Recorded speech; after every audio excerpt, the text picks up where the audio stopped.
सांग मैंने देखंतु आम गाँ पोखरी आज धरा होता तो बापा आमर से माछ आनी तो बो आमर माछ को भल भाव सफा करके लुण हलदी गोलैक रखिदे देखंतु चुली भी लगेदेला फ्राए पैन बसई देछि मुझे फ्राए पैन में तेल दे देछि तेल ताती जाइए चलते माछ पकई नवा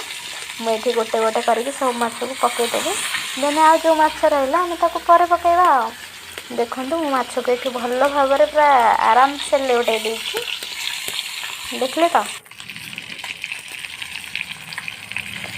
माछटा भजा हम पखाळाटा ना चलो ना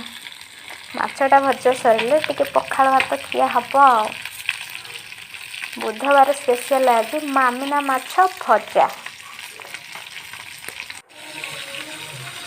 देखो माछ भजा ये रेडी काढ़ी नहीं देला को बाकी बाकी तक बो ये भाजब मु चली ए माछ भजा पखाळ भात खावाई आपण मानू पखाळ भात सहित माछ भजा पसंद ना क्या पसंद मत सियोर कमेंट करेंगे सांग मैंने बुझे रही सांग मैंने जय जगन्नाथ।